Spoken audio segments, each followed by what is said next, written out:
सभी शिक्षक साथियों को मेरा नमस्कार। साथियों, मेरे YouTube चैनल में आप सभी का एक बार फिर से स्वागत है। साथियों, मिशन प्रेरणा के अंतर्गत उत्तर प्रदेश को प्रेरक प्रदेश बनाने का लक्ष्य रखा गया है, जो हमें मार्च 2022 तक प्राप्त करना है। इसी के क्रम में 3 मॉड्यूल विकसित किए गए हैं: आधारशिला मॉड्यूल, ध्यानाकर्षण मॉड्यूल और शिक्षण संग्रह मॉड्यूल। काफ़ी दिन से बहुत सारे शिक्षक साथियों के मैसेज आ रहे थे कि सर, आपके चैनल पर शिक्षण संग्रह मॉड्यूल से संबंधित वीडियोस कम हैं। तो उन्हीं को ध्यान में रखते हुए मैंने संपूर्ण शिक्षण संग्रह के नोट्स की एक वीडियो बनाई थी। इसका पार्ट 1 और आज की इस वीडियो में हम पार्ट 2 लेंगे। पार्ट 1 में मैंने शिक्षण संग्रह मॉड्यूल आधा कवर कर दिया है और पार्ट 2 में हम इससे आगे का हिस्सा कवर करेंगे। इन 2 वीडियो की मदद से आप पूरे शिक्षण संग्रह मॉड्यूल को पढ़ सकते हैं। काफी महत्वपूर्ण नोट्स हैं शिक्षण संग्रह मॉड्यूल के, इनकी मदद से आप इसकी तैयारी कर सकते हैं। तो साथियों, वीडियो को बहुत ध्यान से देखिए, वीडियो को स्किप ना कीजिए। इन 2 वीडियो की मदद से आप पूरे शिक्षण संग्रह का अध्ययन कर लेंगे। आपको पूरा शिक्षण संग्रह का पता चल जाएगा कि इस शिक्षण संग्रह मॉड्यूल में क्या क्या है। अगर आपने पार्ट 1 की वीडियो नहीं देखी तो पहले पार्ट 1 की वीडियो देख लीजिए। पार्ट 1 की वीडियो का लिंक इस वीडियो के डिस्क्रिप्शन बॉक्स में आपको मिल जाएगा, उस पर क्लिक करके आप पार्ट 1 की वीडियो देख सकते हैं। तो शिक्षण संग्रह मॉड्यूल के महत्वपूर्ण नोट्स बनाने का श्रेय रीता कुमारी जी को जाता है, जो बरेली डिस्ट्रिक्ट से हैं। उन्होंने काफी सुंदर नोट्स बनाए हैं। केवल कुछ ही पन्नों में पूरे शिक्षण संग्रह मॉड्यूल को समाहित कर दिया है। इसके लिए रीता कुमारी जी को बहुत बहुत धन्यवाद कि उन्होंने इतने सुंदर नोट्स बनाए और मुझे मेरे चैनल पे अपलोड करने के लिए उपलब्ध कराया। साथियों, ऐसे बहुत कम शिक्षक होते हैं जो इस तरह से शिक्षक साथियों की मदद करते हैं। उन्होंने नोट्स बनाने के बाद मुझे कहा कि आप इसको अपने चैनल पे अपलोड कीजिए, जिससे कि ज़्यादा से ज़्यादा शिक्षक साथियों का भला हो सके। तो साथियों, अगर आपके पास भी इस तरह की कोई सामग्री है तो आप मुझे भेजिए, मैं उसको अपने चैनल पे अपलोड करूंगा, क्योंकि आपकी थोड़ी सी मेहनत से बहुत सारे शिक्षक साथियों का भला हो सकता है। तो चलिए जानते हैं किस तरह के नोट्स हैं पार्ट 2 में। वीडियो शुरू करने से पहले मैं आपको बता देना चाहता हूं, अगर आप चाहते हैं इस तरह की इंफॉर्मेटिव वीडियो आपको एक प्लेटफॉर्म पर मिले, तो उसके लिए मैंने इंफॉर्मेटिव वीडियो व्हाट्सएप ग्रुप और इंफॉर्मेटिव वीडियो टेलीग्राम ग्रुप बनाए हुए हैं। आप चाहें तो मेरे ग्रुप से जुड़ सकते हैं। ग्रुप का लिंक आपको वीडियो के डिस्क्रिप्शन बॉक्स में मिल जाएगा, जिस पे क्लिक करके आप मेरे ग्रुप से जुड़ सकते हैं। तो चलिए जानते हैं। इससे पहला हम पार्ट 1 में कवर कर चुके हैं। तो उसके बाद बात आती है कक्षा 1, 2, 3, 4 का जो हम उनका असेसमेंट करेंगे, तो उनमें कक्षा 1 में मौखिक कार्य ही ज्यादा से ज्यादा दिया जाएगा, तो उन्हें 100% मौखिक कार्य दिया जाएगा। तो इसमें प्रश्न आ जाता है कि कक्षा 4 में आप कितना मौखिक कार्य देंगे, कितना लिखित कार्य आप बच्चों को देंगे। तो इसमें कक्षा 1 में 100% आपको मौखिक कार्य देना है, कक्षा 2 में 70% आपको मौखिक कार्य देना है और 30% आपको लिखित कार्य देना है। कक्षा 3 में मौखिक कार्य भी 50% होगा और लिखित कार्य भी आपका 50% होगा। कक्षा 4 में मौखिक कार्य आपका 30% होगा और लिखित कार्य आपका 70% होगा। इसी तरह 5 में मौखिक कार्य आपका 30% होगा और लिखित कार्य आपका 70% होगा। बात करते हैं कक्षा 6 की। कक्षा 6 में 100% आपको लिखित कार्य देना है, 7 में 100% लिखित कार्य देना है और 8 में भी आपको 100% लिखित कार्य देना है। अब बात करते हैं, एक प्रश्न आ जाता है कि कक्षा 1 में बोलना, पढ़ना, लिखना, इसके लिए कितना कितना समय आपको देना है। तो कक्षा 1 में की दक्षताएं विकसित करनी है बच्चों को, तो बोलने के लिए 2 घंटे, पढ़ने के लिए 2 घंटे, लिखने के लिए 1 घंटे।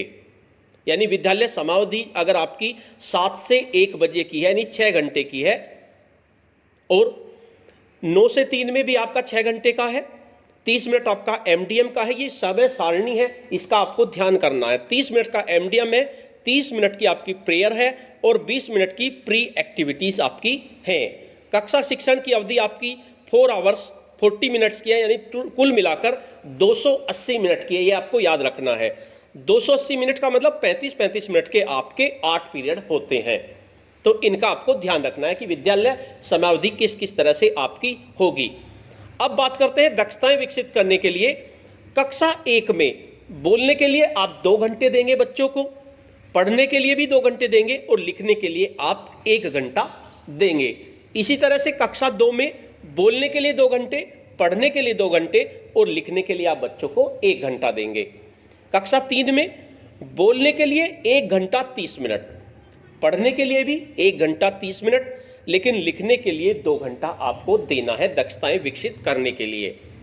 कक्षा 4 में भी बोलने के लिए 1 घंटा 30 मिनट, पढ़ने के लिए भी 1 घंटा 30 मिनट और लिखने के लिए 2 घंटा। इस पे आप प्रश्न, आपका प्रश्नावली में ज्यादातर आ जाता है, जैसे आकलन परीक्षाएं होती हैं ब्लॉक्स की, उनमें आपका आ जाता है कि कक्षा 3 की दक्षताएं विकसित करने के लिए आप बोलने, पढ़ने और लिखने पे कितना कितना समय देंगे। कक्षा 5 में बोलने पर आपका 1 घंटा, पढ़ने पर आपका 1 घंटा और लिखने में आप 3 घंटा देंगे। इसी तरह से 6 में भी आपका यही होगा, 7 में भी यही होगा और 8 में भी यही होगा कि बोलने पे 1 घंटा, पढ़ने पे 1 घंटा और लिखने में 3 घंटा। उसके बाद नेक्स्ट आता है कक्षावार वादनवार गतिविधियां, यानी वादनवार आपको क्या क्या गतिविधि करानी है, किस तरह से आपको गतिविधियां करानी है।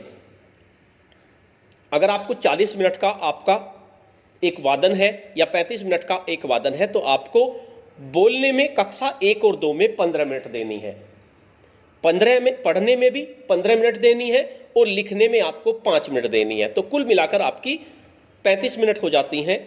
कक्षा 3 और 4 में बोलने में आपको 10 मिनट देनी है, पढ़ने में 10 मिनट देनी है और लिखने में आपको 15 मिनट देनी है, यानी कि कुल मिलाकर ये भी आपकी 35 मिनट हो जाएंगी। अगर 35 मिनट का आपका वादन है तो उसमें इसको डिवाइड किया गया है।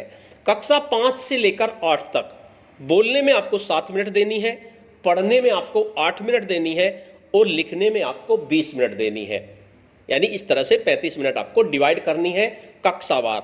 इसमें विशेष दिया हुआ है यह समय कब दिया जाए, कक्षा शिक्षण के दौरान, कक्षा कार्य के क्रम में और अभ्यास कार्य के दौरान और पुनरावृत्ति कार्य में, ये आपको समय देना है।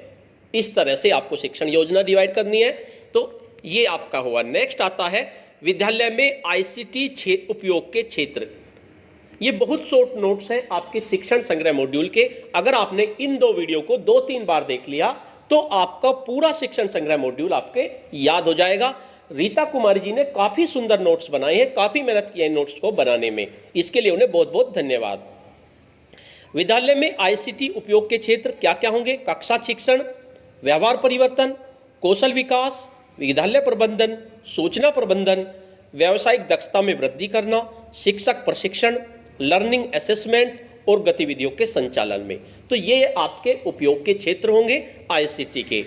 उसके बाद विद्यालय में प्रयुक्त होने वाले आईसीटी के संसाधन, यानी क्या क्या संसाधन आईसीटी के प्रयुक्त हो सकते हैं विद्यालय में। मोबाइल फोन, ये तो आपका हो ही रहा है, tablet, laptop, radio, projector, TV, smart TV और स्मार्ट बोर्ड, ये आपके विद्यालय में प्रयुक्त होंगे। नेक्स्ट है आपका बाला। बाला का आपका बहुत जिक्र है शिक्षण संग्रह मॉड्यूल में। तो बाला से हमारा मतलब है building as a learning aid. इस पे आधारित प्रश्न काफी बार आ जाते हैं। नेक्स्ट है आपका कंसेप्ट मैपिंग। आखिर कंसेप्ट मैपिंग क्या होता है? अवधारणा मानचित्रण। तो कंसेप्ट मैपिंग छोटी कक्षाओं के लिए सरल अवधारणा मानचित्रण होता है और बड़ी कक्षाओं के लिए जटिल अवधारणा मानचित्रण होता है। नेक्स्ट आपका व्यक्तित्व विकास की कार्य योजना, यानी व्यक्तित्व विकास की कार्य योजना के लिए आपको क्या करना पड़ेगा? नंबर 1, प्रार्थना सभा की सुविचारित योजना 30 मिनट के लिए, संध्याकालीन सभा की कार्य योजना 30 मिनट के लिए, सह शैक्षिक गतिविधियां राष्ट्रीय शिक्षा नीति 1986 में इन्हें पाठ्यकालीन क्रियाकलाप के अंतर्गत माना गया है। प्रतियोगिता, संगोष्ठी, कार्यशालाएं, विज्ञान एवं गणित क्लब की स्थापना, कार्यानुभव आधारित कार्य, दिवस, जयंती, राष्ट्रीय पर्व, बाल संसद, बाल समिति, पुस्तकालय संचालन, नियोजन, आयोजन और प्रबंधन। तो ये आपके व्यक्तित्व विकास की कार्य योजना है जो आपके शिक्षण संग्रह मॉड्यूल में दी हुई है। उसके बाद नेक्स्ट आता है जीवन कौशल। जीवन कौशल आपके कौन कौन से होंगे? आपके ये 10 जीवन कौशल दिए हुए हैं। Critical thinking, creative thinking, decision making, problem solving, effective communication, interpersonal relation, self awareness, empathy, press control, coping with streams और emotional control, coping with emotions. यानी ये आपके 10 जीवन कौशल दिए हुए हैं शिक्षण संग्रह मॉड्यूल में। इस पर आधारित भी कोई प्रश्न पूछा जा सकता है कि जीवन कौशल कितने आपके दिए हुए हैं। तो आपके 10 जीवन कौशल दिए हुए हैं, यानी कि जिनमें क्रिटिकल थिंकिंग हुई, क्रिएटिव थिंकिंग हुई, decision making, problem solving, effective communication, interpersonal relationship, self awareness, empathy, interest control, stress control, sorry ये मिसप्रिंट हो रहा है, stress control, coping with stress और emotional control, coping with emotions. ये आपके 10 जीवन कौशल दिए हुए हैं। उसके बाद बात करते हैं बाल संसद की। बाल संसद में बाल बालिकाओं का एक मंच बनाया जाएगा। इसका उद्देश्य है जीवन मूल्यों का विकास, नेतृत्व क्षमता, व्यक्तित्व विकास, सही गलत स्पर्श की समझ और समय प्रबंधन। यानी बाल संसद जो आप कराएंगे उसमें आपका उद्देश्य यही होगा कि बच्चों में जीवन मूल्यों का विकास हो जाए, नेतृत्व क्षमता का विकास हो जाए, व्यक्तित्व का विकास हो जाए, सही गलत स्पर्श की बच्चों को समझ हो जाए कि बैड टच और गुड टच क्या होता है, ये बच्चों को समझ में आ जाना चाहिए। समय प्रबंधन, शिक्षक की वो भूमिका क्या होगी? शिक्षक की भूमिका संयोजक के रूप में सहयोग करना होगा। और मंत्रिमंडल का स्वरूप क्या होगा?